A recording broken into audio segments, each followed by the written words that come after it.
তেজপাতা কিনেছি, আজকে লঙ্কা কিনেছি, দেখতেই পাচ্ছ তোমরা। বড়বাজারে গেছিলাম, আখরোট পুরো ভিজে গেছি বলে বন্ধুরা আমি ড্রেসটা চেঞ্জ করে নিয়েছি। এই যে পাঁপড়, আর এটা হলো মিস্ত্রি। তোমরা মালগুলো অতি অবশ্যই দেখো, আর কোন মালটা তোমরা দাম মনে হচ্ছে যে জিজ্ঞাসা করাটা আমাকে উচিত, জিজ্ঞাসা করো, আমি তোমাকে বলে দেবো। কেন এখানে মালের ভীষণ দাম কম। এটা হলো মটর।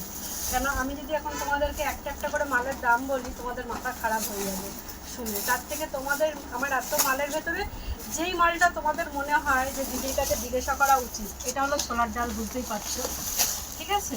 এটা হলো অড়হর ডাল, ভীষণ মানে সস্তা, এতটাই সস্তা তোমাদেরকে বলে আমি বোঝাতে পারবো না। এটা হলো খেজুর, খেজুরের চেহারাটা খালি জাস্ট দেখো একবার, আমার দিন। এই যে 80 টাকা কেজি, ঠিক আছে। এই যে ধনে দেখো 120 টাকা কিলো। কিছু কিছু দাম আমি বলে দিচ্ছি, নাহলে তোমাদের একটু হলেও তো কৌতূহল থাকবে। আর 1 নম্বর জিরে, সবচেয়ে ভালো জিরে 250 টাকা কিলো বড় এক থেকে। আমার যেহেতু সামনে বাড়িতে পুজোর খরচা আছে, বাড়িতে মানে বাড়িতে লোকজন আসার ব্যাপার আছে বলে এই যে তেজপাতা প্যাকেটগুলোকে দেখছি, এগুলো 5 টাকা করে যাচ্ছে।